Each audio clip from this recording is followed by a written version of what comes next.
welcome to our joint hearing where we will discuss no-knock warrants in the city of Columbus. I am Councilmember Emmanuel Remy, Chair of the Environment, Administration, and Economic Development Committee. I am joined this afternoon by my esteemed colleague, Councilmember Mitchell J. Brown, Chair of the Public Safety Committee. Though policies and procedures relative to no-knock warrants do not fall within my committee, it is a topic that is extremely important to me, and I look forward to leading this discussion as we work to reimagine public safety. I want to recognize and thank my other council colleagues for joining us this afternoon, Councilmember Rob Dorans and Councilmember Shayla Favor. I know that our colleague, Councilmember Priscilla Tyson, wished she could be here today, but she is in another meeting in regards to her work with Black girls. I also want to thank and welcome our presenters for joining us and for preparing this afternoon's presentation. We have Deputy Director of Public Safety, George Speaks, Deputy Chief of Police, Timothy Becker, Commander Joe Echenrode of the INTAC Unit, and the Chief Police Legal Advisor, Jeff Furby. The purpose of this hearing is to engage the residents of Columbus, my council colleagues, and the Columbus Division of Police as we learn more about no-knock warrants, what they are, why they are used, who uses them, procedure for acquiring no-knock warrants, how often they are used, as well as relative statistics. We could not conduct a holistic approach to this discussion without the feedback from the residents we serve. We look forward to public input and testimony. Before I continue, I would like to turn the floor over to Public Safety Chair Mitch Brown to share a few words. Thank you, Councilmember Remy, for joining me and hosting today's public hearing. And also a sincere thank you to our colleagues, Rob Dorans and Shayla Favor, for also joining us this afternoon. This hearing to discuss the use of no-knock search warrants by the Columbus Division of Police. Today, we will hear from the Department of Public Safety, the representatives from the Columbus Division of Police, and the City Attorney's Office on the process for obtaining and executing a no-knock search warrant. We will discuss the oversight involved in the process and ways to improve public safety and officer accountability. We want to ensure that our community does not see a repeat of the events that led to the tragic death of Ms. Breonna Taylor in Louisville, Kentucky.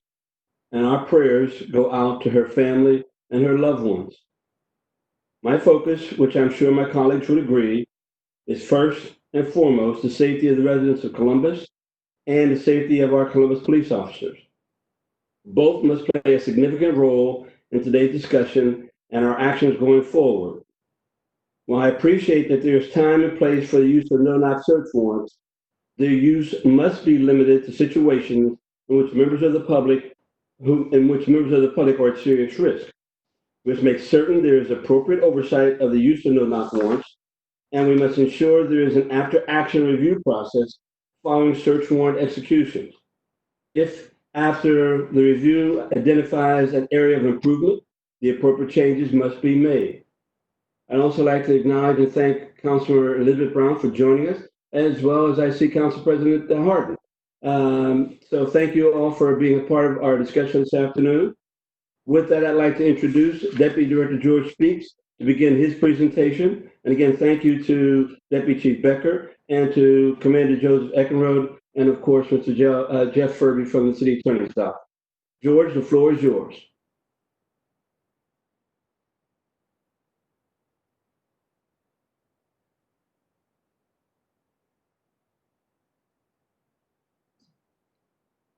Good hearing. Sir, I believe you're on mute. Can you hear me now? Yes, we can. Well, thank you. Thank you, President Harden, Chairman Remy, members of council. Thank you so much for the opportunity to discuss no-knock warrants and their utilization in the city of Columbus. These type of warrants are rightfully under great scrutiny across our nation, given the tragic death of Breonna Taylor in Louisville, Kentucky. This afternoon, I'd like to start by providing a general overview of warrants, and especially of no-knock warrants. Thereafter, Deputy Chief Tim Becker will speak about our use of these warrants in a unit that we call NTAC, whose mission is to address illegal drugs in our neighborhood. Commander Joe Echenrode will then speak to the policies and procedures we utilize in Columbus that help to mitigate the risk associated with no-knock warrants, given that they are narrowly utilized in situations with both dangerous suspects in the search of illegal drugs. Now, a warrant is generally an order from a court that allows police to make an arrest of an individual, to search property, or to seize property. In order to obtain a warrant, a law enforcement officer must show probable cause that a crime has been committed. CPD serves thousands of warrants every year.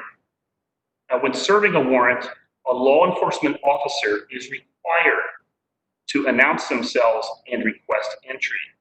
Only after officers have been either refused or no one comes within a reasonable amount of time to allow entry, may a law enforcement officer enter a home without permission. Now, an exception to that general rule, that rule of notification and announcement, is the no-knock warrant. Again, this exception is now rightfully under great scrutiny given the tragic death of Breonna Taylor.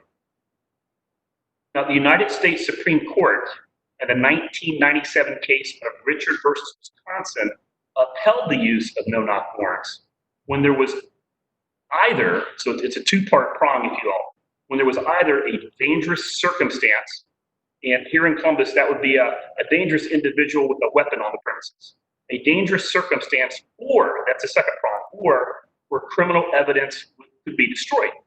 That is the national standard that is permissible by the United States Supreme Court. However, Ohio law is far stricter. Under Ohio law, a no-knock warrant cannot be used strictly to stop the destruction of criminal evidence, i.e. drugs. Rather, under Ohio Revised Code 2933.235, law enforcement must demonstrate to a court a risk of serious physical harm in order to obtain a no-knock warrant. Again, as you'll see within our policies and procedures, that would be an individual with a gun. Now, the no-knock warrants are generally not utilized by Columbus SWAT. That's because SWAT's mission is generally to address dangerous individuals. SWAT serves warrants to arrest individuals for crimes such as murder, or felonious or aggravated assault, aggravated robbery, rape, kidnapping. SWAT generally announces their presence and loudly orders a suspect to leave a premises to try to coax them into surrendering. On the other hand, the mission of the NTAC unit is to address drug crimes. Last year, this unit served 331 warrants. However, in approximately 92 cases, a warrant was served as a no-knock. Now, as you will soon hear, these types of no-knock warrants involve both dangerous individuals and the preservation of criminal evidence that will be used to prosecute for a drug crime. In essence, the NTAC unit utilizes the surprise nature of no-knock warrants as they give a dangerous suspect little time to act in two ways. One, the dangerous suspect, again, this is an individual who has been shown to have a gun, has little time to react to use force against a CPD officer. And two, the dangerous suspect has little time to destroy the criminal evidence, i.e. the drugs. Now, if the drugs are destroyed, then both literally and figuratively, the criminal prosecution of the dangerous suspect and the seizure of the illegal drugs may be flushed down the toilet. Now, I will now ask Deputy Chief Tim Becker to speak more as to our anti-drug efforts here in Columbus and get to the purpose of the NTAC unit. Thereafter, I will ask Joe Echenrode to discuss the policies and procedures that CPD utilizes in obtaining and serving these no-knock warrants. As you will hear, for a number of years, we have been ever tightening and strengthening these policies and procedures in order to minimize the risk and injury inherently dangerous in this work of trying to eradicate illegal and dangerous drugs from our neighborhood. Deputy Chief Tim Becker.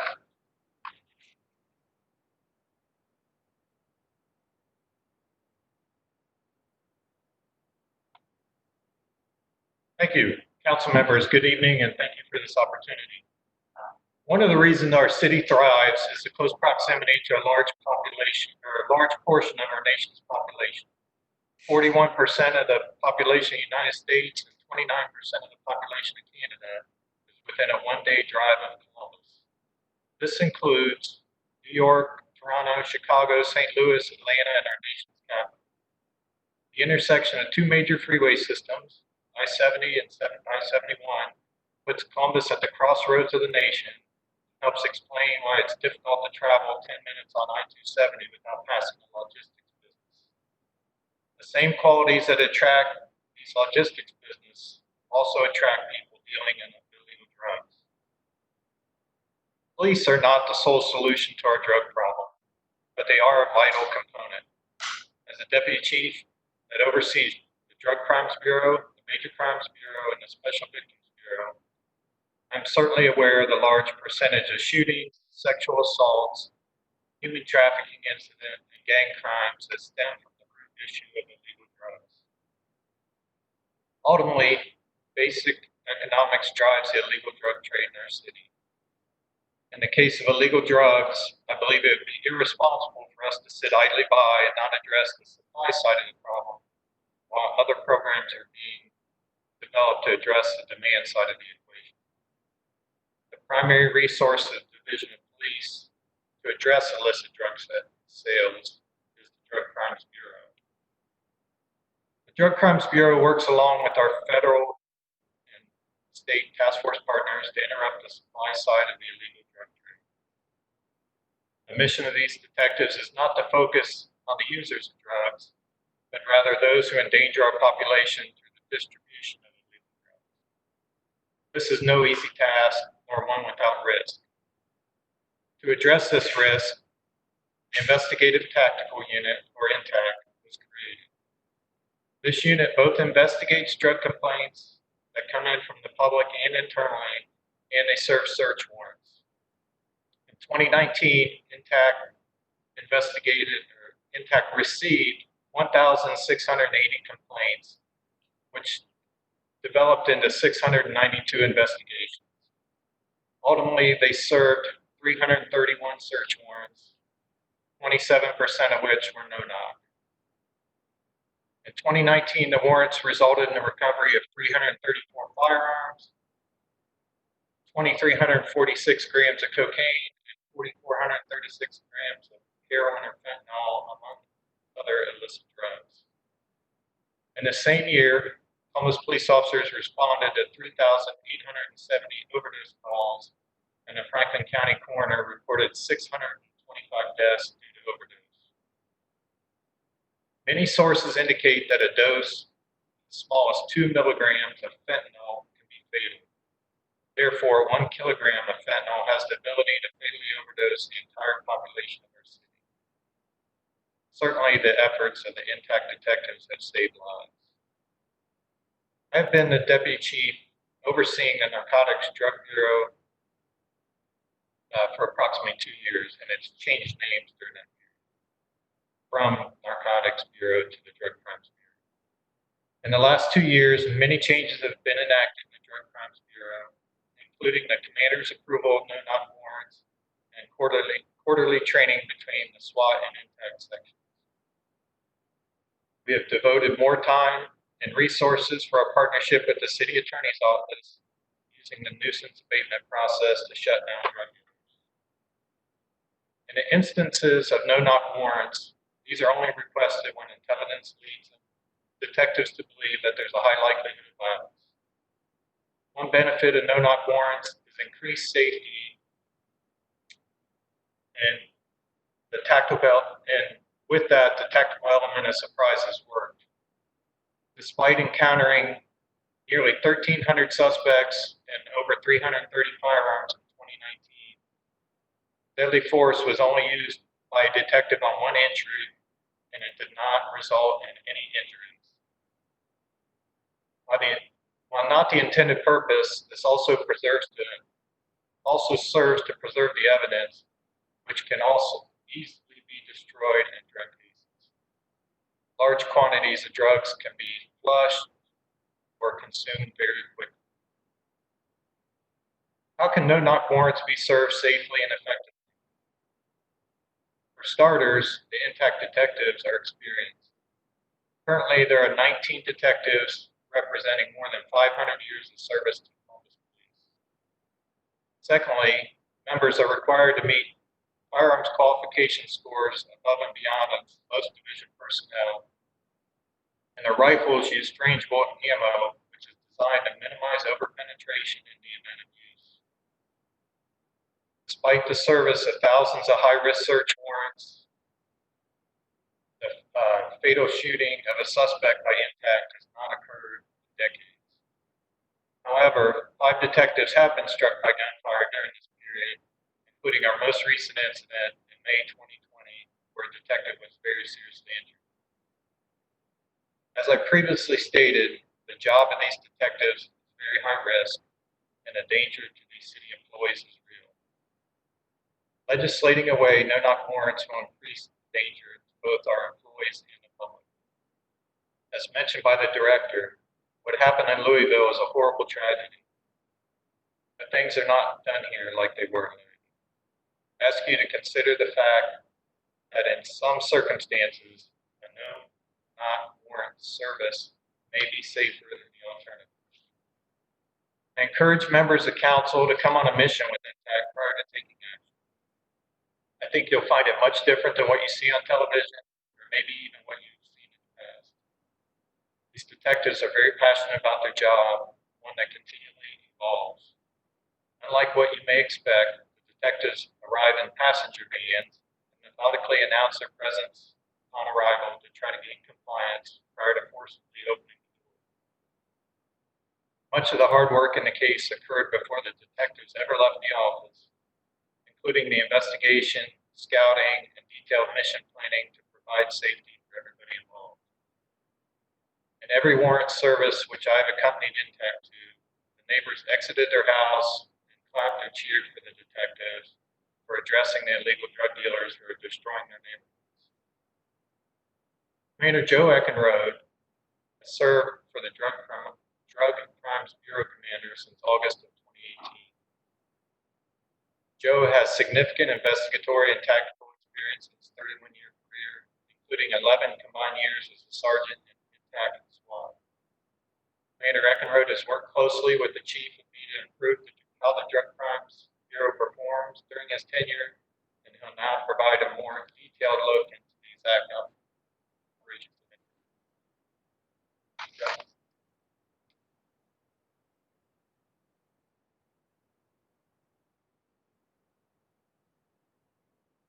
Thank you, Chief. Director, members of council, good afternoon. Thank you for inviting me here to speak.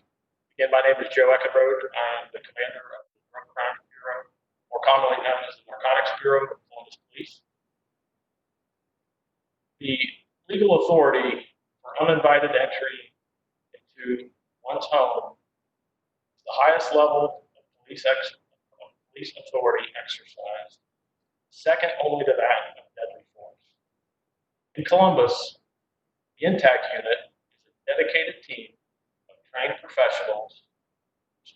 One of their major purposes and missions is to serve the tactical needs of the Narcotics Bureau. Search warrant service is both necessary for the recovery of dangerous drugs to get them off the street and for preservation of evidence in order to obtain convictions of dangerous criminals.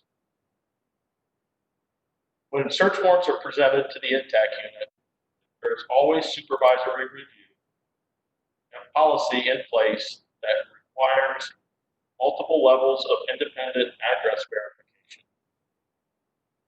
do extensive scouting of search warrant locations, and we require the search warrant author to include any evidence of weapons, violent criminal history, or increased danger to the officers or the public. In those cases, that's when a no-knock search warrant may be requested from a judge. Again, detailed evidence of a heightened risk of officer safety, the presence of weapons, and violent conduct by the offender has to be present in order to obtain a no-knock search warrant in Columbus, Ohio. We have SOP policy that states just that. Again, we do multiple address verification steps in order to make sure we are going to the right place for the right reason with the right authority. One of the reasons for serving a no-knock search warrant in a rapid, overwhelming fashion is to control the unknown. We do not know what a drug suspect might do to others, themselves, or the police. Yes, they can destroy evidence. Yes, they can access weapons. Yes, they can try to kill the police. It just happened. So by executing a no-knock search warrant, we are able to better control you. Even in recent cases where we have had armed suspects attempting to gain access to weapons, and the overwhelming authority of the multiple officers entering was able to keep them from creating any danger. So the search warrant statistics for the NTAC unit, 2019, we were presented with over 600 search warrants to serve. They served 331 of those. Not every search warrant is served for a multitude. Of those 600 warrants issued and over 300 served, 100 were written with no-knock provisions in the warrant. 92 of those were served. As a result of the no-knock search warrants, a multitude of weapons were recovered. Over 230 weapons were recovered in these 92 incidents. Drugs with a street value of $1.7 million were recovered in these incidents. And again, that was 27% of the time that NTAC served a search warrant in a tactical manner. So what is lost with the removal of the no-knock provision in search warrants? We have officer safety concerns. As Chief Becker mentioned, the NTAC officers have personal body armor as their major point of protection from gunfire and other hazards. There are neighborhood safety issues. When a tactical team such as SWAT appears to in a neighborhood serve a search warrant, oftentimes neighboring residents have to be evacuated. Many more resources are devoted to blocking streets in the event is prolonged. That can create significant neighborhood safety. Not serving no-knock warrants also allows dangerous suspects to continue their drug trafficking activities, plaguing neighborhoods. As Chief Becker mentioned, we get over 1,600 calls for help from neighbors who feel besieged in their own communities that need the help of the police to help make their neighborhoods and streets safer. Thank you. Thank you so much, Commander. Appreciate the information. I think now we'll go, this is the presentations that we had. I'm going to go ahead and start with questions. I know that everybody has some of them. So I want to start with, is Jeff Furby on the line? No, sir, I do not see Jeff Furby. Director Speaks, did you check to find out where Jeff Furby is?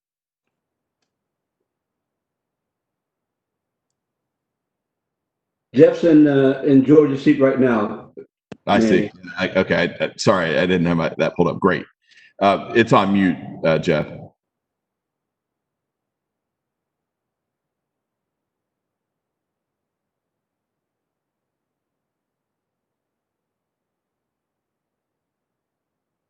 Okay, great. Thank you, sir. Thank you. Is there a different legal framework, that Ohio has versus other states? I know the director spoke about it a little bit, but then like specifically in relation to Kentucky, for instance, like to know what those differences may be. Yeah, Ohio has a relatively strict statutory scheme for obtaining no-knock search warrant. It has a 4-part test, and it's all built around an imminent danger to execute the search warrant. Some states don't have a statute at all. It's just a creature of their common law or their case law. Other states have looser standards. Ohio's is pretty strict in that it focuses strictly on danger. It does not allow you to get a no-knock search warrant simply to recover evidence. So it is a strict standard under Ohio law.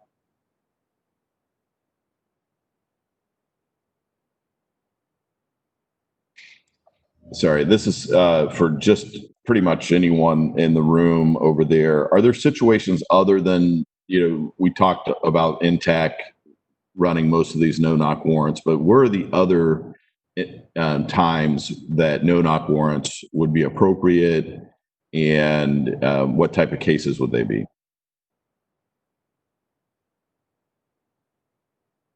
As we had talked about, there could be some circumstances where SWAT would want to serve a no-knock warrant.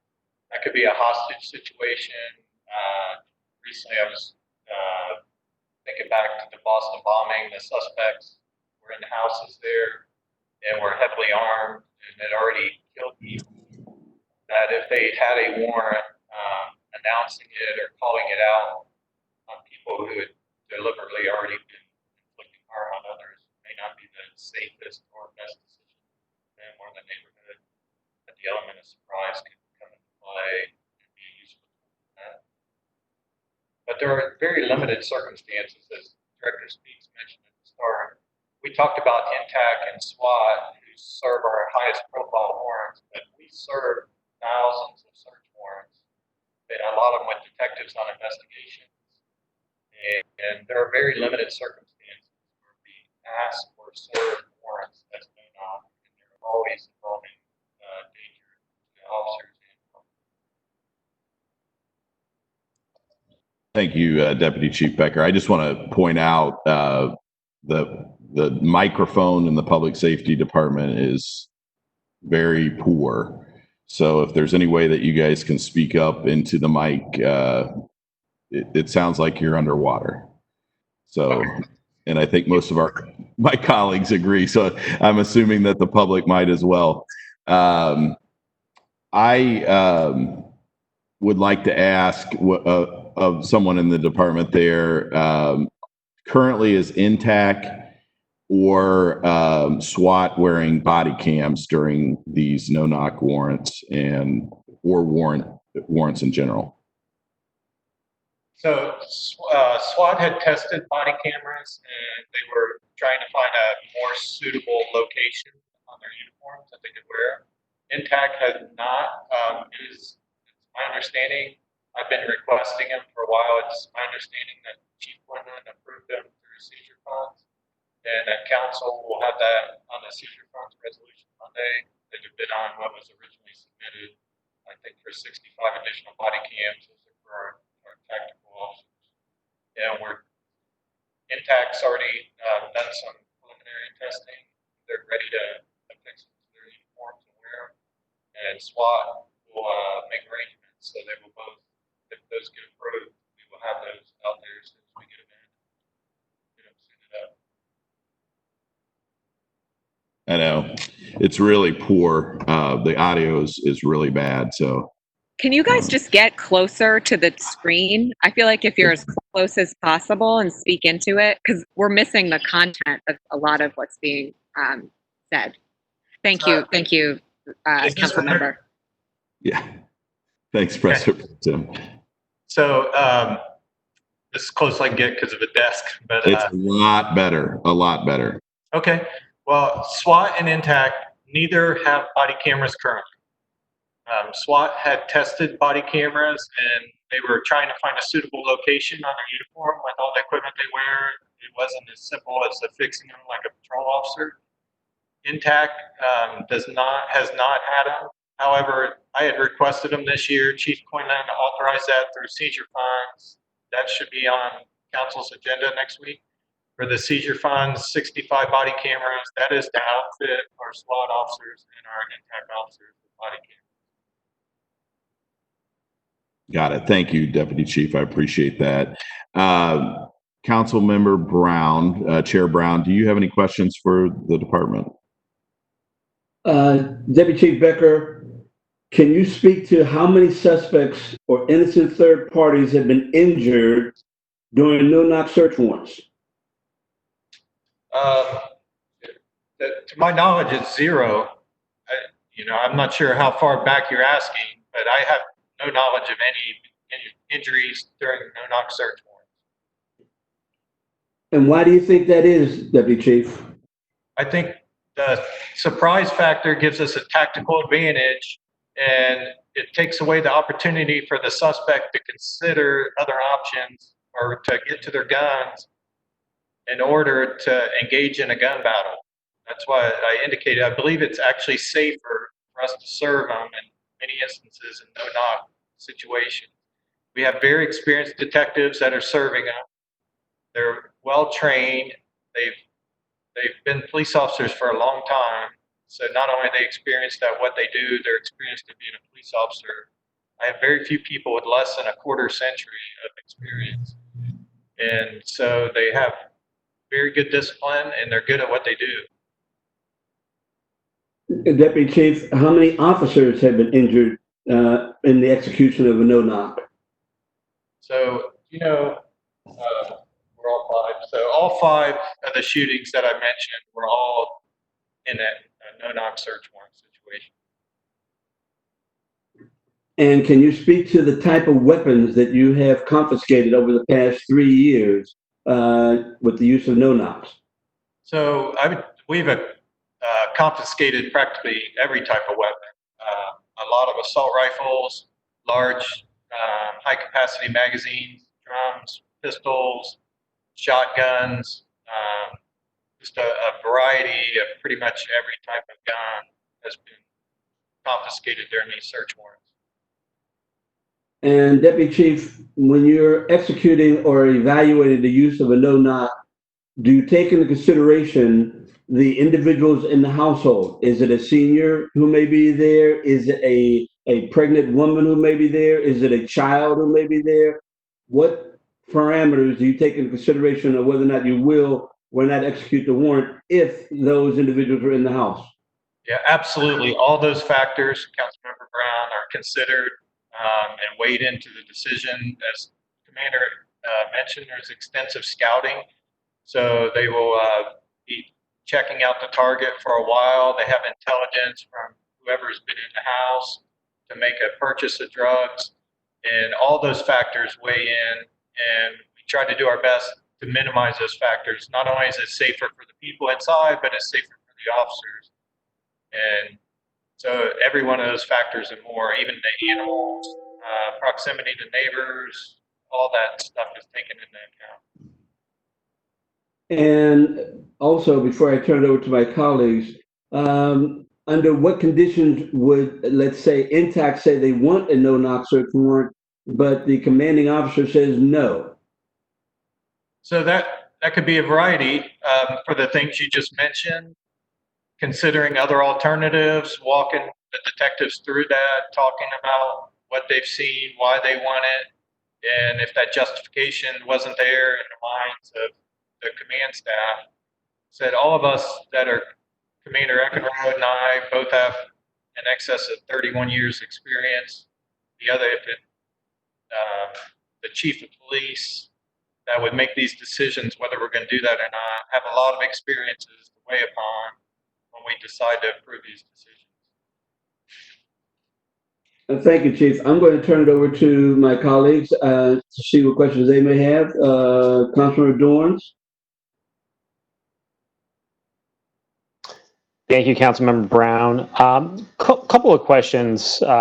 You mentioned earlier, and this is, I believe, part of the legal standard that needs to be articulated to the court for receiving the warrant. You mentioned, increased safety, dangerous subject. I was wondering if you could speak more towards, yeah, how is someone considered a dangerous subject for purposes of requesting a no-knock warrant? What kind of attributes, what kind of things would have to be observed by the division or officers in order to put someone in that type of category in order to request this type of warrant? So Commander Echenrode will talk to that specifically.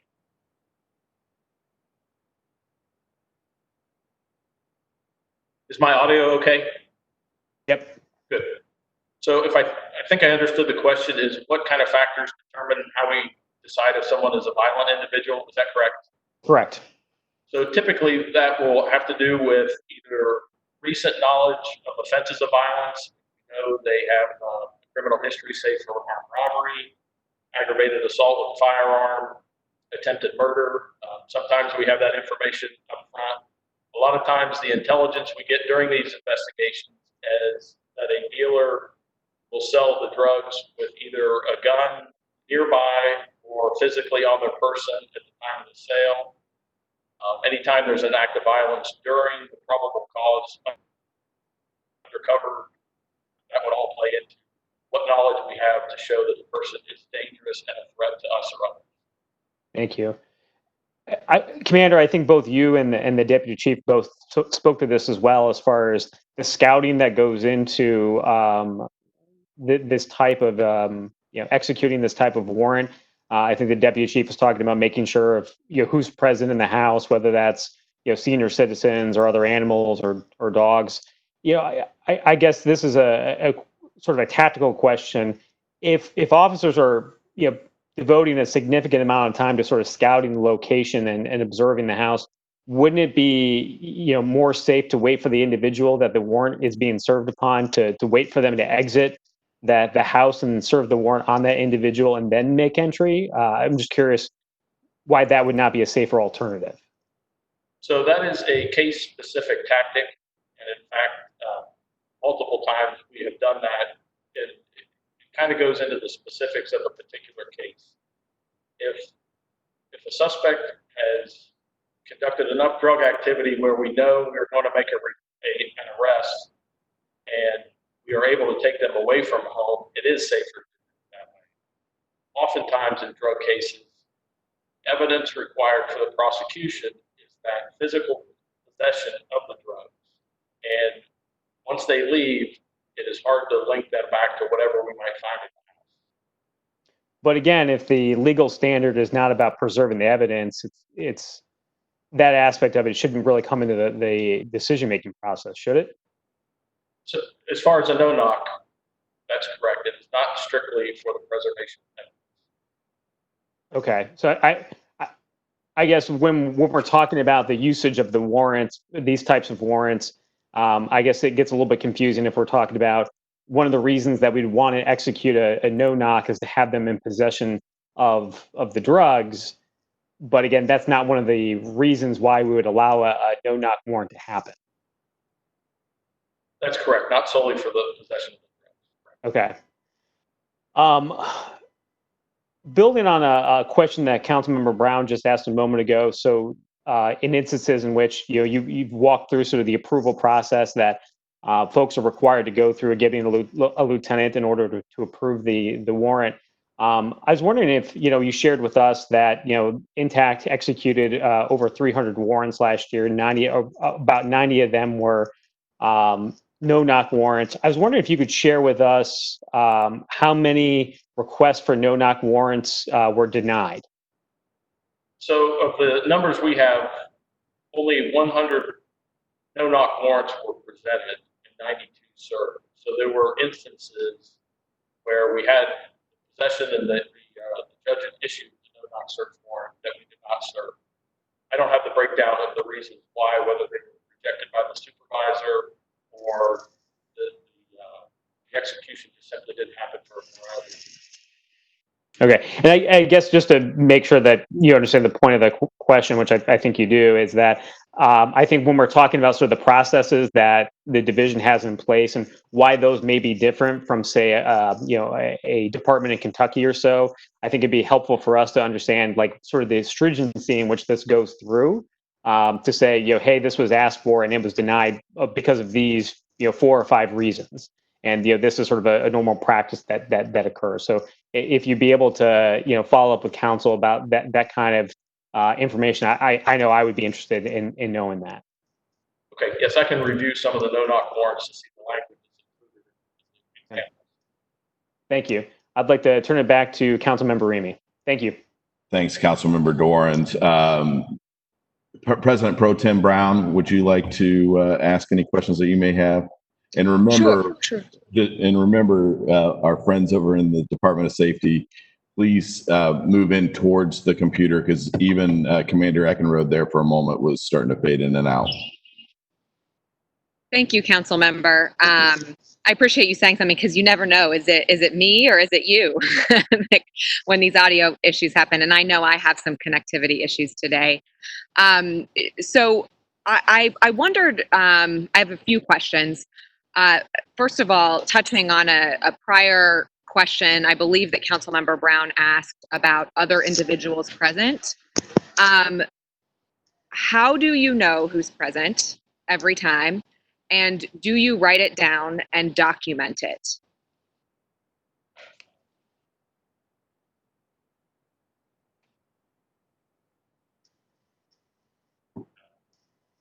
So if I understood, you want to know what steps we take to document what we find.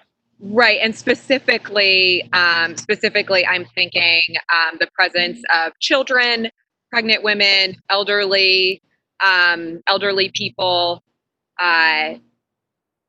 those 3 in particular, pets, but those sort of 3 individuals and types of individuals in particular. So without getting into the finer points of how we do those type of things, you do a physical review of every target address.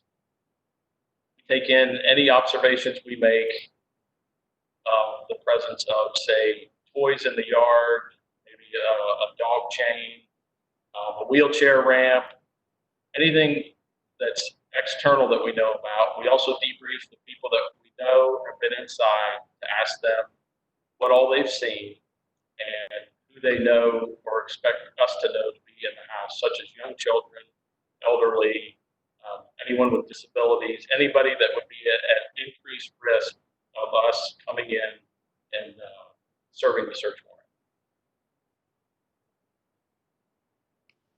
Do you then document that?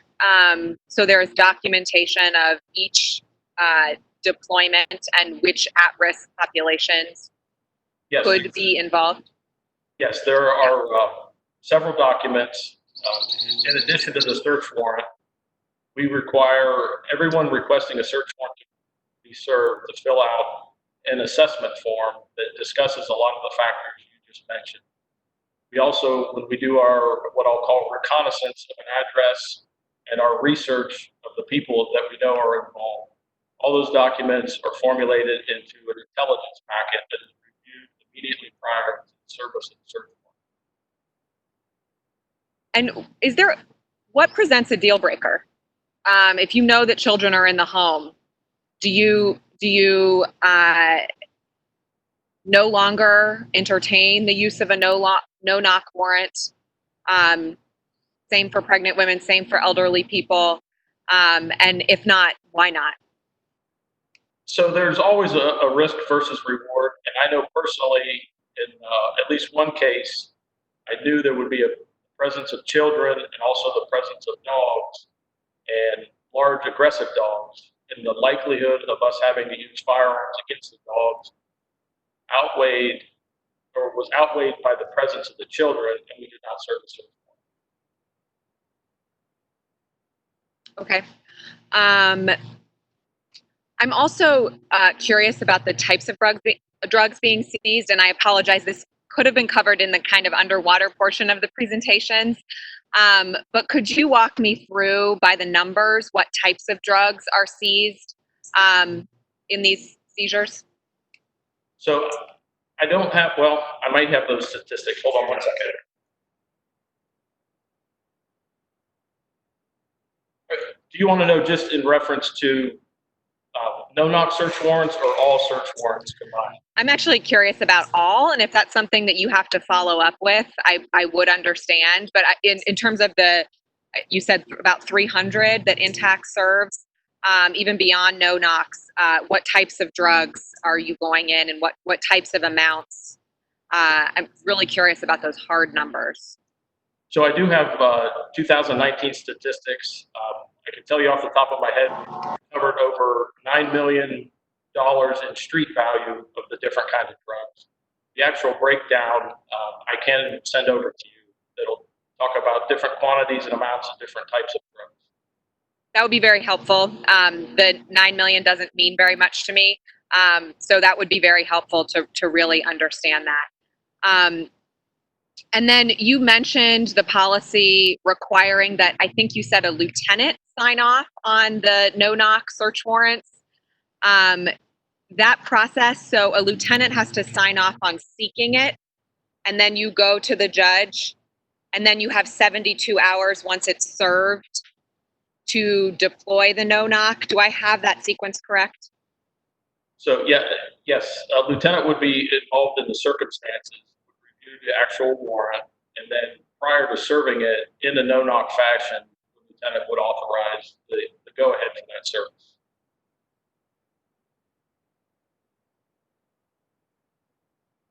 Last question.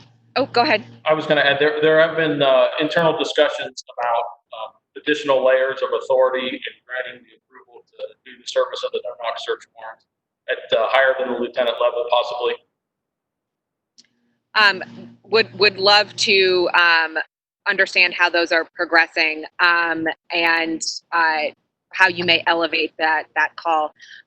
Last question is there a crisis negotiator present at, and I'm talking beyond no-knock warrants, but just in all that Intact does, how often is a crisis negotiator present or required? So in our search warrant service, we do not bring a crisis officer along board. Those are my questions. Thank you, Councilmember Remy. And Thank you, Councilmember. President Pro Tem Brown. Appreciate that. Councilmember Favor.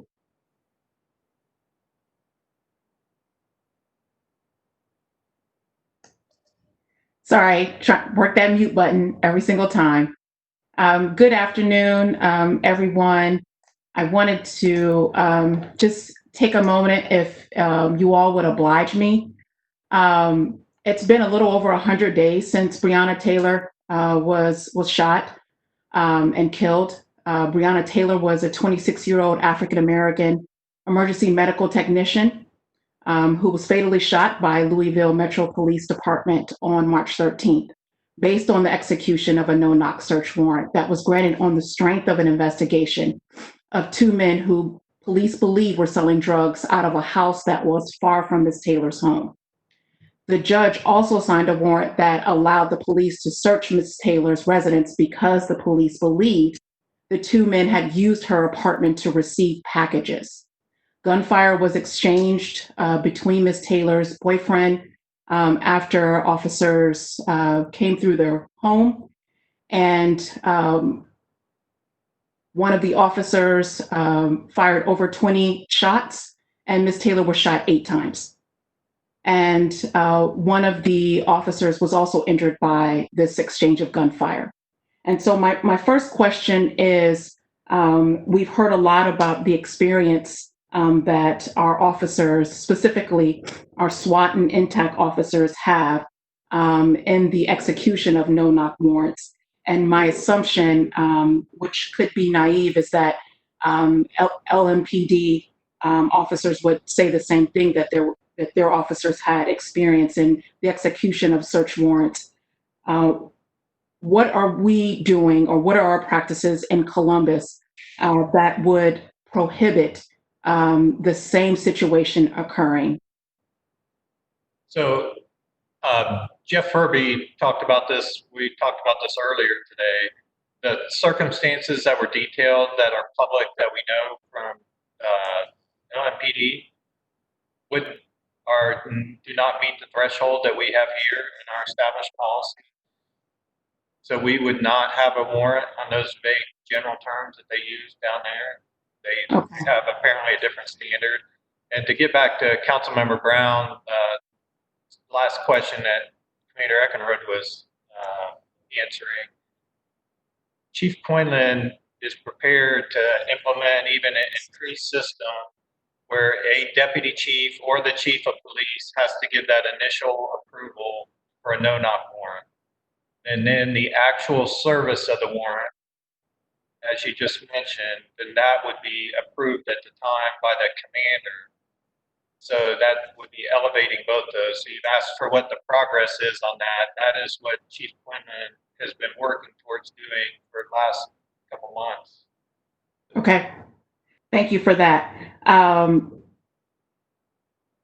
Respecting the different jurisdictions, because I do understand that the difference in our laws and given Ohio and Kentucky, but this warrant was executed in the middle of the night, knowing that potentially that the actual suspect was not located at where Ms. Taylor was shot, but was located some miles away.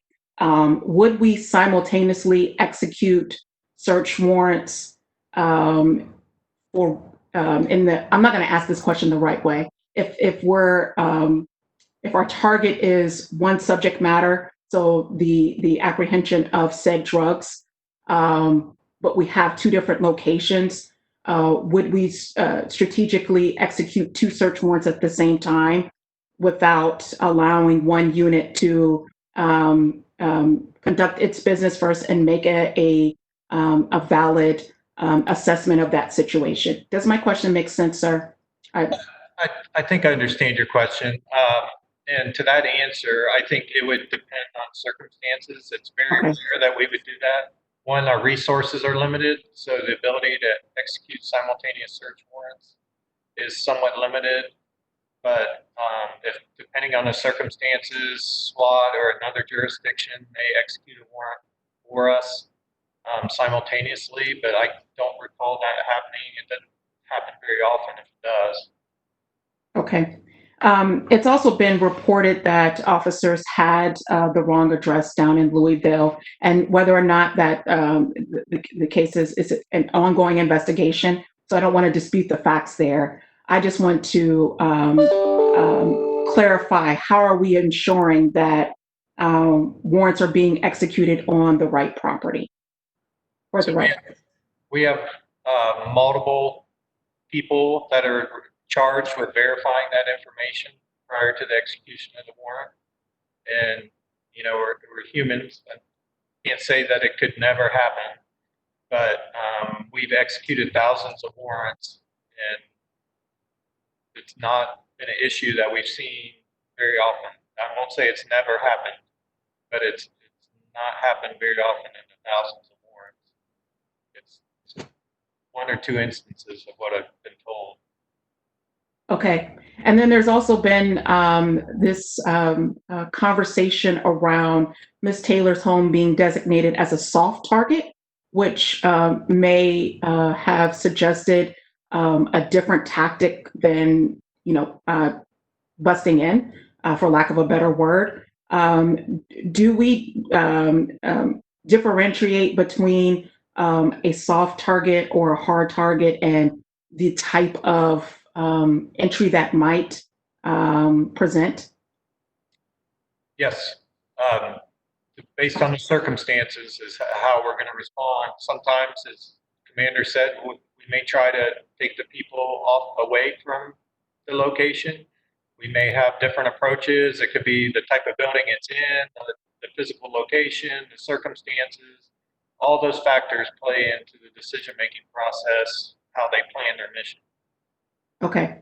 And hopefully you can understand my line of questioning here is really about how do we prevent a situation that happened in Louisville and Columbus. If all the things that were in play are in fact true, that being a soft target, it actually not being the right address or executing in the middle of the night, officers who are also experienced, how do we know that the practices that we have in place are going to be effective if the same exact situation was presented here? So that's kind of where my line of thinking was. I appreciate that. And we all take this very seriously. I mean, nobody wants to be in that situation. There was an officer injured there. There's a lot of officers that are under criminal indictment down there. You know, my goal would never to have my officers send them in a situation that's going to endanger the lives of others or put them at risk for criminal indictment. And that comes with a lot of checks and balances. And our goal is to have those up front, a lot of training, a lot of discussions. I think since in 2.5 years I've been over at the Drug Crimes Bureau, that there's been a fair amount of evolution, as there probably was before that. You know, we try to keep getting better at what we do, learning from other cities, learning from other tactical officers, learning from tactical officer associations, and trying to do everything we do better. Yeah. And at the end of the day, you know, we want to remove drugs and weapons that are unlawfully possessed out, get them off of the streets. But I also don't want that to be at the expense of a resident's, one of our residents' life or the life of an officer. So if practices need to be amended, I think this is the perfect time to do so. Once again, just comparing if all things were exactly the same in Louisville, here in Columbus, what would we be doing differently? What would we have done differently? So Yeah. thank you, Councilmember Remy.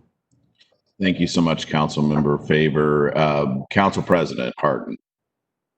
Thank you to both Chair Remy and to Chair Brown. I hope the residents, this is our fourth hearing on our legislative package. In each hearing, I actually learned things, both as council members, but also as the public. So I appreciate you putting together this hearing and being informative. This may have been addressed again, as Councilmember President Pro Tem said in the, would you call it the underwater portion of the hearing? Could you explain the difference between a quick knock and a no-knock raid? We've heard of both in the last several weeks.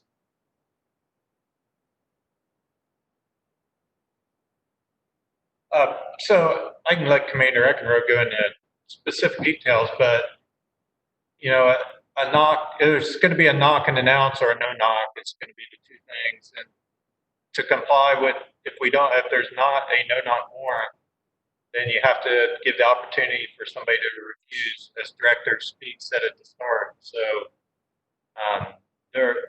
I think what people would find if they watched our intact unit in action is it probably moves a lot slower than you would anticipate. We've all seen the movies where they pile out of a vehicle and they run to the door with a ram, and I have not witnessed that. And it's been slow and methodical, and an opportunity for people to comply with the search warrant. It's been my experience. Thank you. And then the final question is just about, my only other question is around data that we collect. Do we have the data of race of folks who have been subject to no-knock warrants and zip codes in which those warrants were made? So we would have the zip code data. I don't believe we have the data.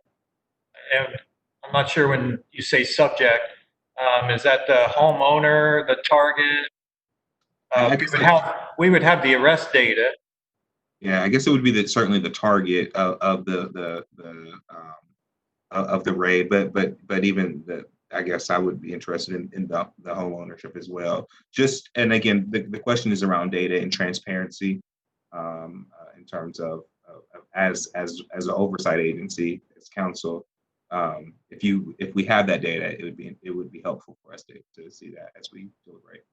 I understand. Thank you. Councilmember Thank Remy, you. can I add one Yeah. thing on that? I'm sorry to go out of order. I just really want to underscore Council President's transparency point.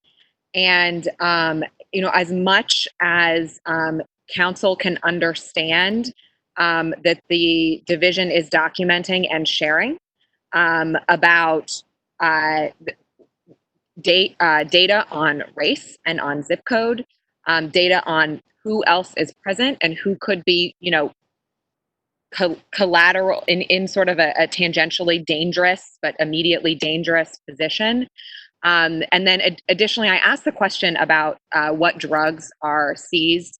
I'd really like that to be transparent too, because a lot of times when we're talking about communities of color and African American communities in particular, we know that even things like marijuana possession are targeted. The enforcement actions are targeted against African Americans, and marijuana possession does not present the kind of public danger that opioid possession and manufacturing of fentanyl does.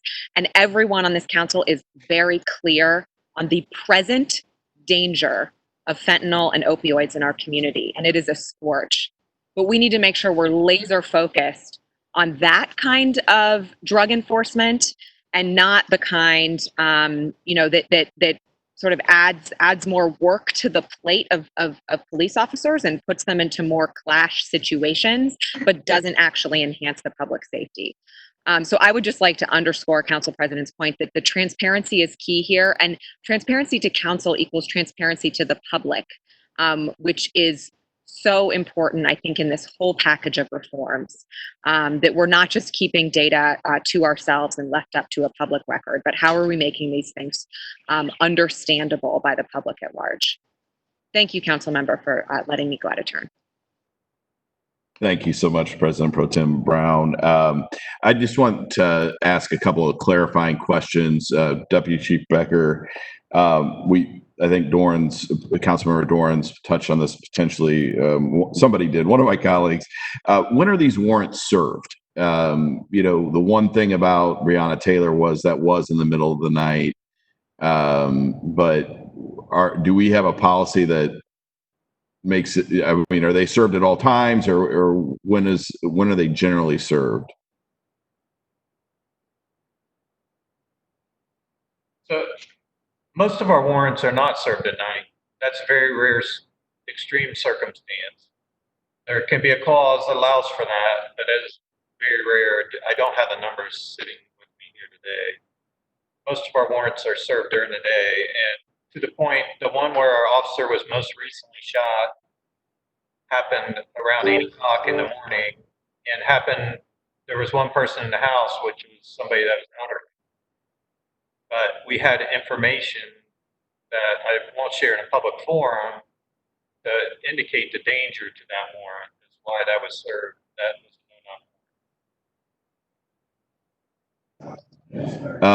no. Thank you. And I know in talking with Commander Echenrode and some others, there are times when you come up empty-handed.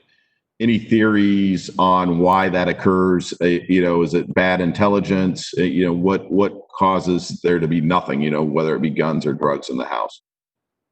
So we try to work really hard to make sure that doesn't happen.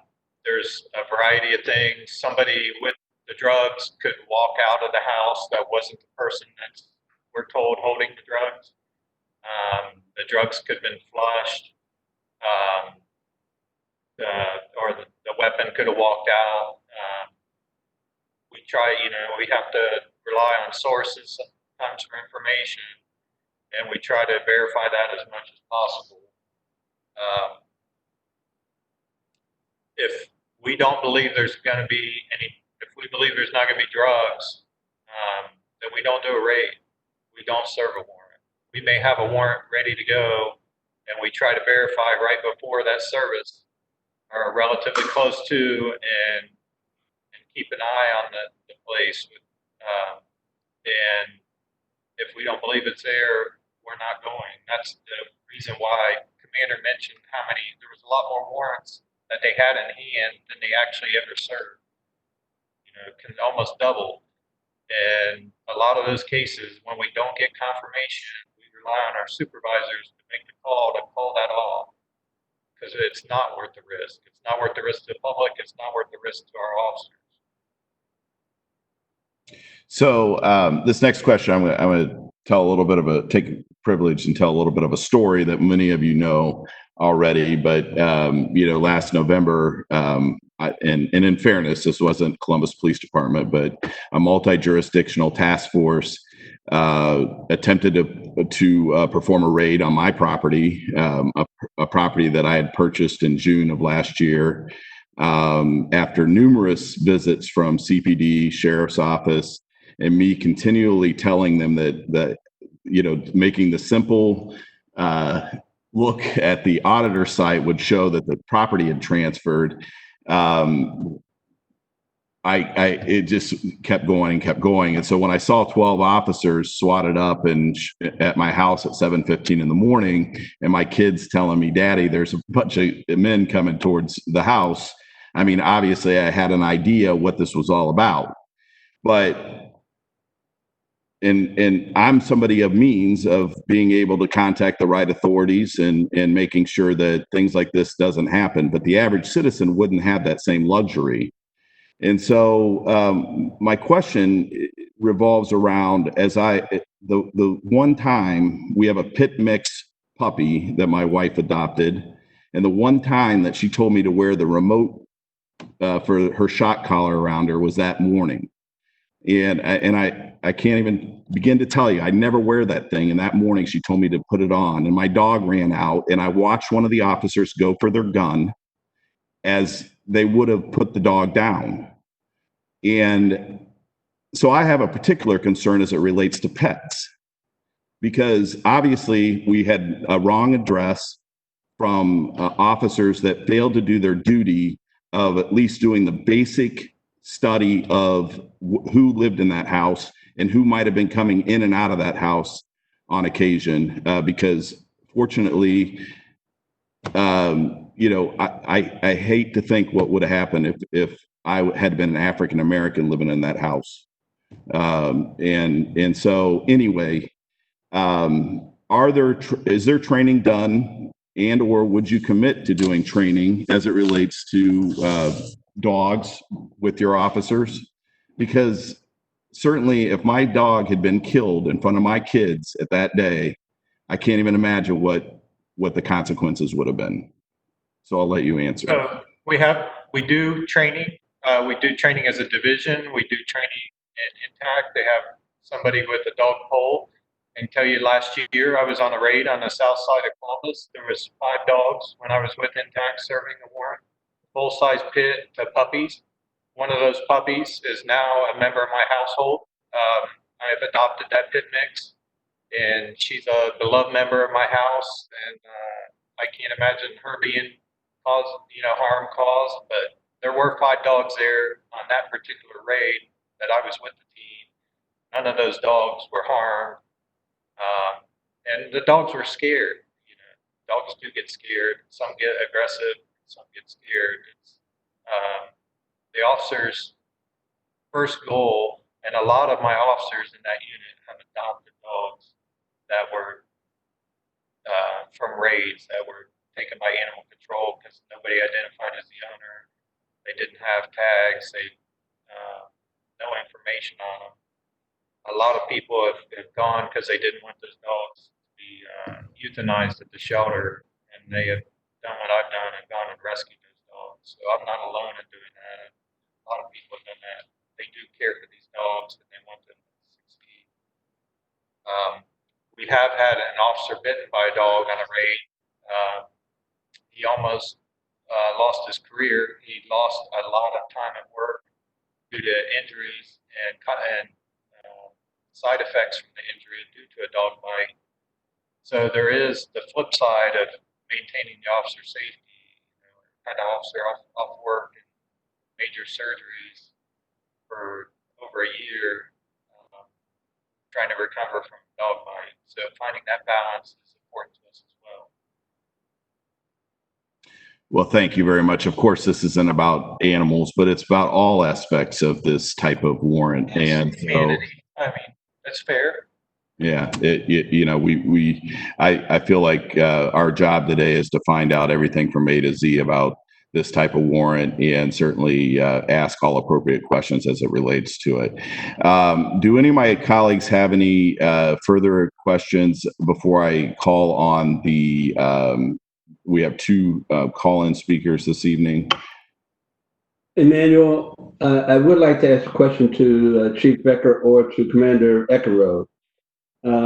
Chief Becker, are there situations other than individuals selling drugs that would necessitate the use of a no-knock warrant? Thanks. Again, those are going to be pretty rare. It's going to be dangerous criminals. There may be a wanted person, a terrorism incident. I don't know of any. Joe, do you know of any here? So a kidnapping could be another instance where somebody's being held hostage and they've been indicated they're going to do harm to them and they need to use the element of surprise to save the hostage. But that hasn't happened here. The majority of them have been used for drug cases. And the last question, and certainly I'll turn it back over to Councilmember Remy. What would be, in your perception, Deputy Chief, if we ban no-knock warrants? I think it's putting the safety of our officers and our society somewhat at risk, elevated risk, in that, as we've seen through decades of use here in Columbus, our experience has been, it's not to this point led to fatal shootings of people inside the house, and we haven't had any officers fatally shot. And so it's been a protective measure. It's not, as you saw from the numbers, it's about 27% of the time, they're not used in every circumstance. And they enable this. If we would have a kidnapping or a terrorism incident and it's illegal for us to use that at all, it just takes one possibility of saving lives away, rather than putting internal controls to make these as safe as possible and to continue to evolve how we do our job in police that's responsible to the public and to the officers. Do you think that we have in place all of the possible controls that are necessary to minimize the potential problem where a citizen or an officer could be hurt? I think we have good controls in place. As I said, Chief Quinlan's going to enact that a deputy chief has to be the person signing off, and that he wants a commander to give the go-ahead, even though a judge and a deputy chief has signed off or the chief has signed off. And then getting the information back is something that we can do better.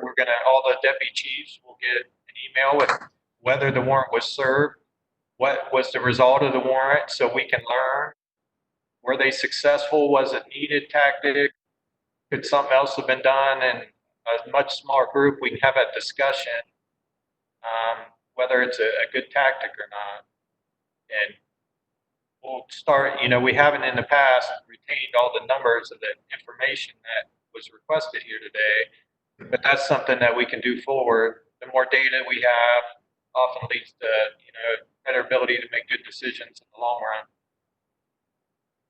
And Councilmember Remy made reference to a personal incident. Do we have individuals from Columbus PD who participate in those task forces? We do. We did not have one from Columbus PD in that particular incident. Thank you. Councilmember Remy, I'm going to turn it back over to you. Thank you so much. And before you go, Deputy Chief, you mentioned, I think throughout this questioning, we talked a little bit about the wrong address warrant. And I believe you said you didn't recall one. Is that correct? Mr. Furby, I think, told me he recalled 2. Is that correct? He's behind me. He recalls 2 since he's been our legal advisor. And how long has that been? 15 years. I was going to say it's been a long time. Yes. All right, I appreciate the time today. We did receive 34 written testimonies via email that have been shared with my colleagues. We do have 2 speakers on the line this evening, and so I want to remind the speakers that we give them 3 minutes to speak. Please introduce yourselves and any organization that you are maybe affiliated with. Our first speaker this evening is Patrick Deering.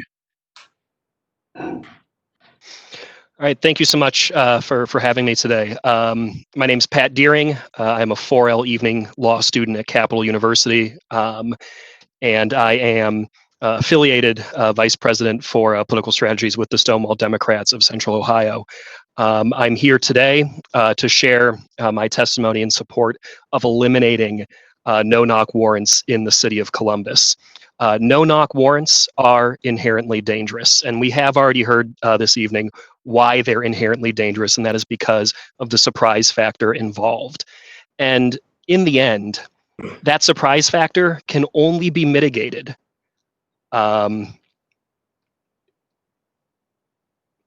excuse me, I apologize for losing my train of thought there. In the end, that surprise factor cannot be mitigated when it comes to the person who the warrant is being served on.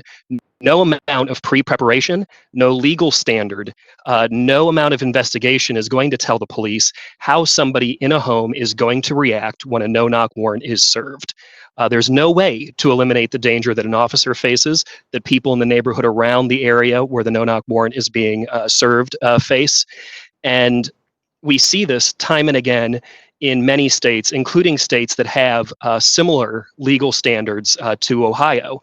For example, Colorado has a very similar legal standard for obtaining a no-knock warrant. And deaths have occurred as recently as 2014. Also in Colorado, where judges are required to approve these no-knock warrants, New York Times and NPR did a joint investigation into how judges go about approving no-knock warrants, and they found that the judicial control on no-knock warrants is practically non-existent. 17 judges in the city of Denver, over the course of 600 different no-knock warrant requests, denied 5. Clearly our judicial system is not really prepared to handle these things, especially elected judges. They approve them almost every single time, almost in flat out fashion. Now, I am glad that it was brought up this evening that Columbus is a hub of logistics, and because of that, can be a pretty prominent route for drug trafficking. Which does make it seem a little strange that one of the concerns here that we have is capturing drugs before a defendant or the person being served with the no-knock warrant is able to dispose of them, especially given that for something like marijuana, a second-degree felony in the state of Ohio is 40,000 grams.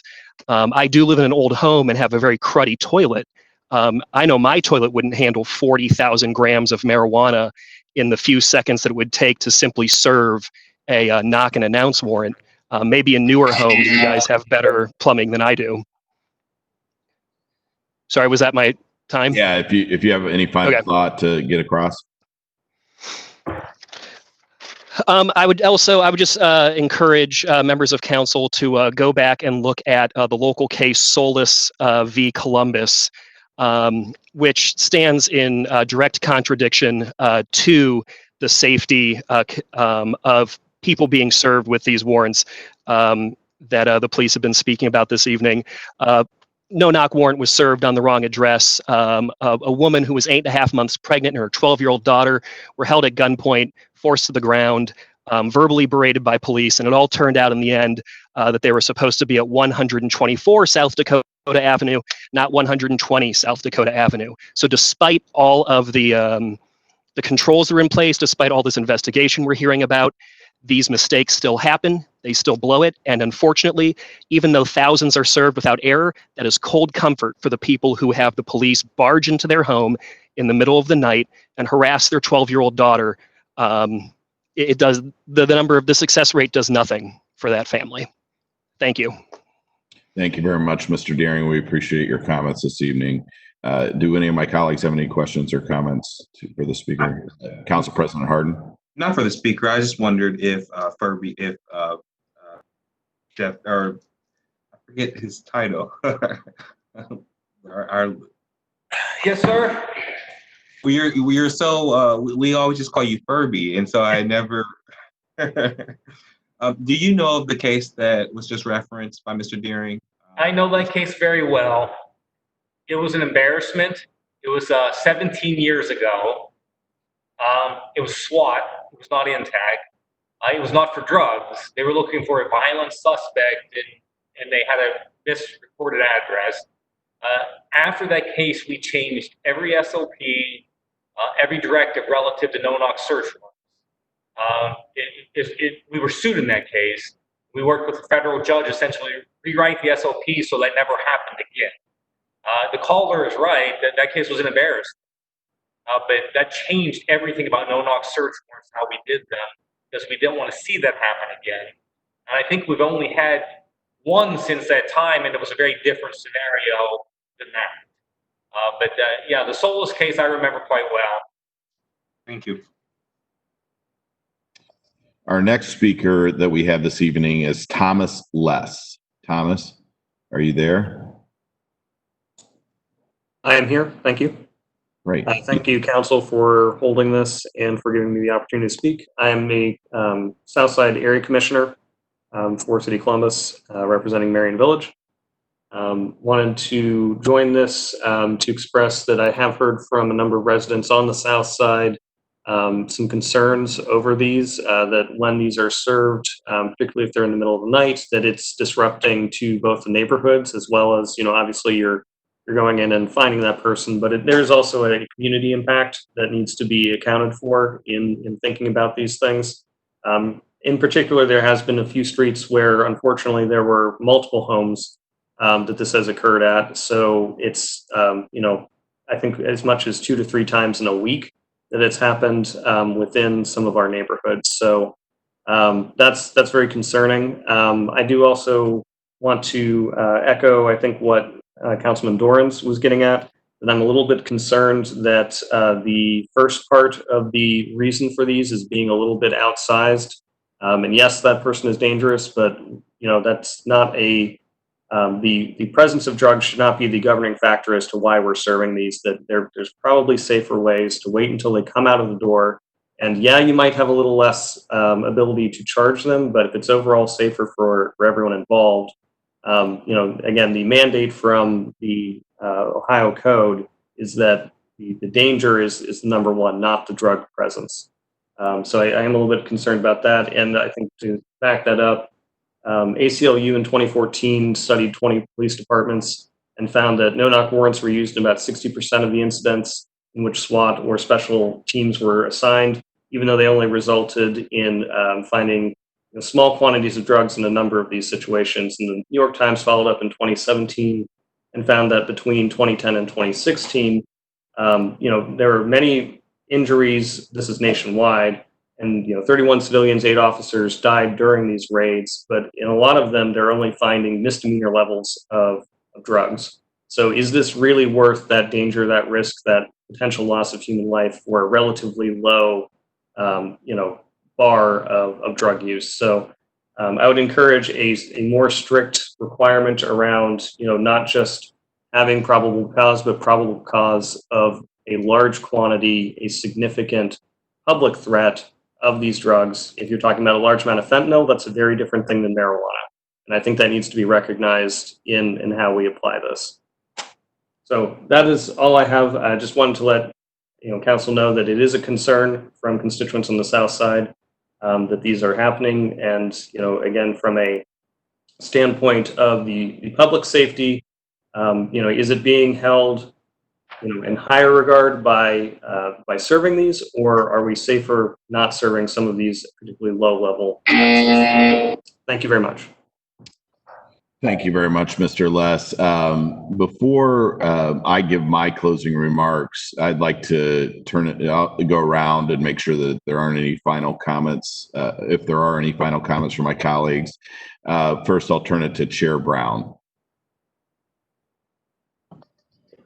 Thank you, Councilman Remy. I see Deputy Director speaks to the chair. George, would you speak to the comments that were made to us the other evening from a constituent with regards to drugs and a drug house?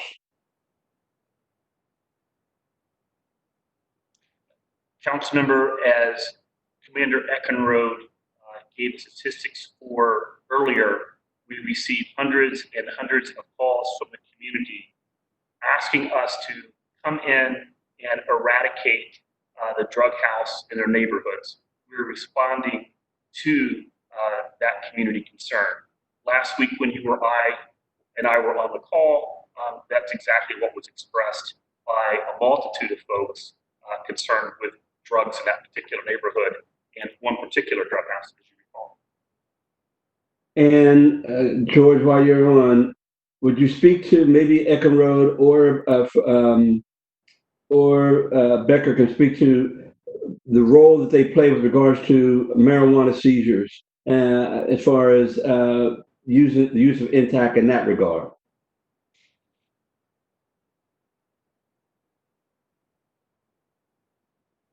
Thanks, Councilmember Brown. I can speak that if the drug marijuana was the precipitating target in a search warrant, first of all, we would never apply for that to be in a no-knock fashion. And I can't think of a circumstance where we would even serve a raid or a search warrant for marijuana in an overwhelming tactical fashion. It's not in anybody's best interest. Thank you, Commander. I appreciate it. Councilor Remy, again, to all my colleagues, thank you for everybody for their time and for folks preparing and presenting tonight's presentation. And again, I look forward to working with you and my fellow colleagues on preparing the appropriate legislation to deal with the multiple concerns that have been expressed this evening regarding the use of these particular types of warrants. So again, thank you all for being present. Thank you, Chair Brown. President Pro Tem Brown. Thank you, council member. I appreciate the residents who provided testimony, written and verbal, and appreciate the participation from the Division of Police and the Public Safety Department and City Attorney's Office tonight. Thank you, Councilmember Remy and Chair Brown for that. I think that there is little doubt that the officers who carry out these search warrants are committed and passionate about doing their jobs. One of the presenters made that point. And I think that that's all the more reason it's on us to make sure the job we're asking them to do is always, always in the service of public safety. Illegal drugs that are a threat to public safety should be off the streets. Illegal guns, which always present a threat to public safety, should be off the streets. When I think about SWAT deployments overall, and I don't just mean no-knock warrants, we know that they are carried out in communities of color and are particularly traumatic for individuals, whether they are no-knock or not. And Councilmember Remy spoke about his family's interaction, which ended well and is sometimes not the case. And even when it does not, or when it does end well, it's an experience that a child can't forget. It's an experience that a pregnant woman literally carries in her body. The stress of trauma to an individual doesn't end when the moment ends that they interact with police officers. That is why the job of officers is so hard. I understand that and I believe that. But I think we also have to recognize the stakes of this conversation that we're having, because when we talk about traumatic experiences with law enforcement officials, often it's these very SWAT raids that present that to people who are not targets of a raid, or maybe something went wrong, or maybe something went right, but it still causes this psychological trauma, which frankly has cost to society for the long term. So I believe that this conversation is very important about no-knock raids. I'm very glad we're having it. And I believe that we cannot take our eye off the ball when it comes to transparency on an ongoing basis in SWAT practices. And that's my commitment, not just at this hearing today, but into the future. again, I appreciate the opportunity to convene this, to be a part of the convening of this discussion. Thank you so much, President Pro Tem Brown. Councilmember Dorrance. Thank you, Councilmember Remy and Chair Brown, and to my colleagues. Again, appreciate the opportunity here tonight to speak with the division and the members of the public about this issue. I'm also looking forward to following up with both the division and the Department of Public Safety for us to understand a little bit more around the denials, when these happen and why. I think to Councilmember Mitch Brown's point, I think we need to understand this process. And to the city attorney talking about the case that happened 17 years ago, I appreciate his honesty about what went wrong 17 years ago in that specific case. But simply because we've addressed what went wrong that day does not mean that we can't learn and make sure that we have the right processes in place to protect officers and to protect the public. So, I'm not interested in waiting for an incident to happen before we respond. I think we need to take this time and make sure that we do everything to, again, protect citizens and protect officers at the same time. So I'm interested in hearing more in the coming days as council considers legislation on this topic. So thank you. Thank you, Councilmember Remy. Thanks, Councilmember Dorrance. Councilmember Favor. Thank you, Councilmember Remy, and to all of the individuals who have joined us from the Department of Safety.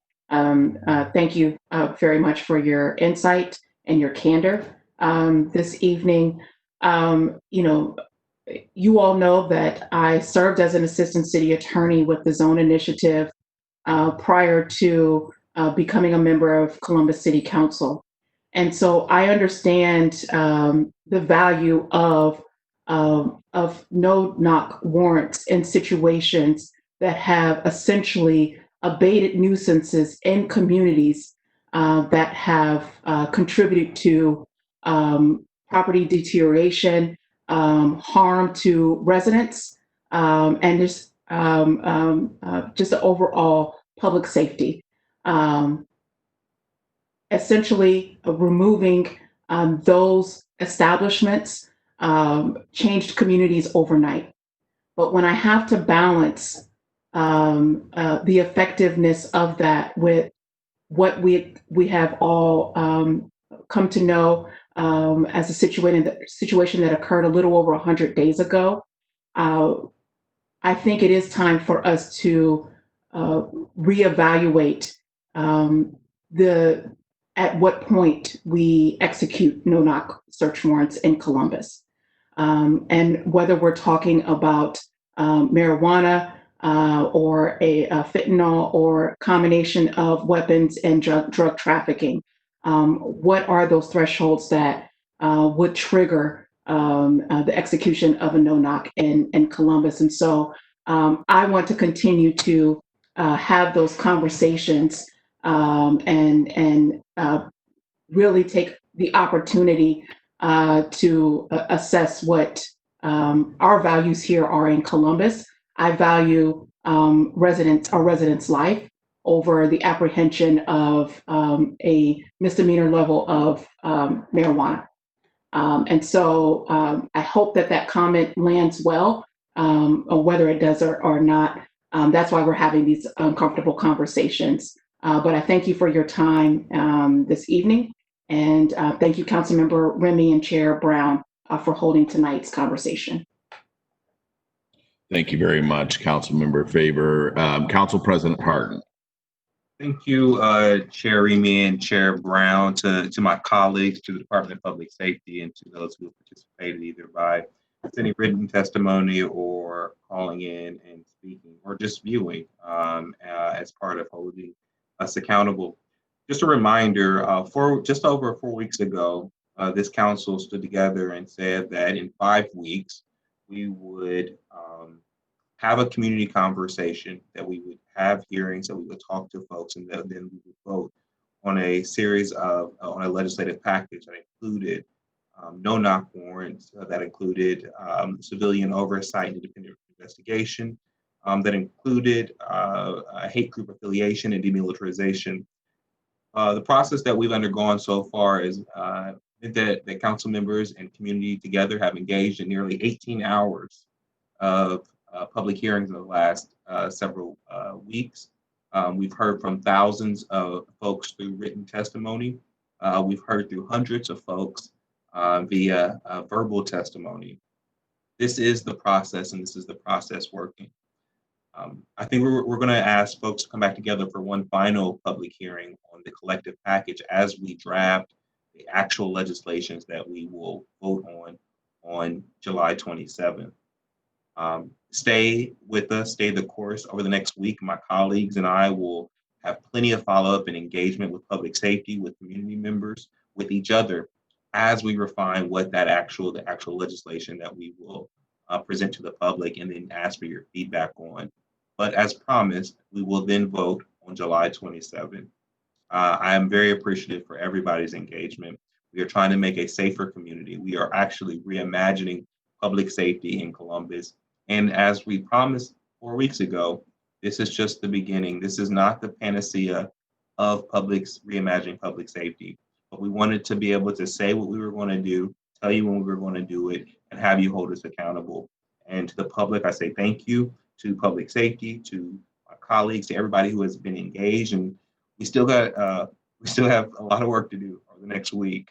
To be honest, we have a lot of work to do as we come together and deliberate as a body and continue to hear public input.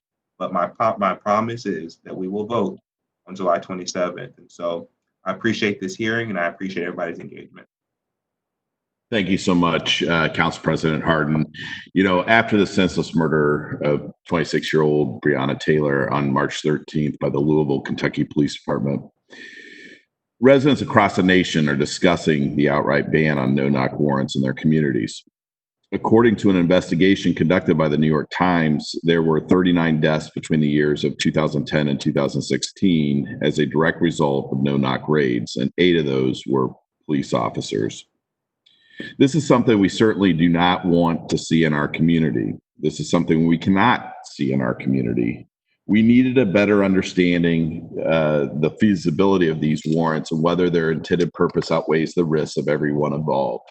Hopefully this hearing was enough to provide all of us the opportunity to learn more about no-knock warrants, hear from the community, and then to begin our work to craft this proposed legislation. We have not begun this process yet, although we had taken a look at Louisville's legislation and wondered what it would look like. We did test that within the city of Columbus. So this hearing provided the information that we need to move forward on proposed legislation. Before I bring this hearing to a close, I want to thank the community for their engagement and their feedback.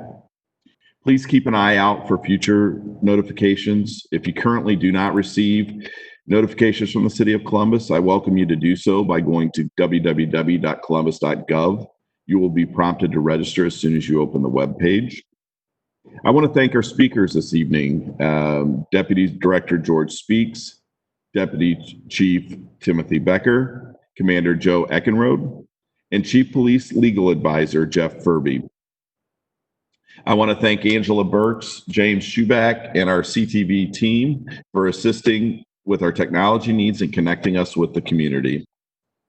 I also want to thank Chair Mitch Brown and his team, Denise Bren Foster and Grant Ames, for helping us prepare for this evening's hearing. I want to acknowledge and show my appreciation to all my colleagues who joined us this evening. Councilmember Dorans, Councilmember Favor, President Pro Tem Brown, Council President Hardin, and I know that Councilmember Tyson wanted to be here in spirit, and of course, Chair Brown. Lastly, I'd like to thank John Oswalt with the Office of Legislative Research, and of course, my team, Jeffrey Carter and Lucy Frank, for their efforts in preparing us for this hearing. This concludes tonight's hearing. Have a great evening, everyone.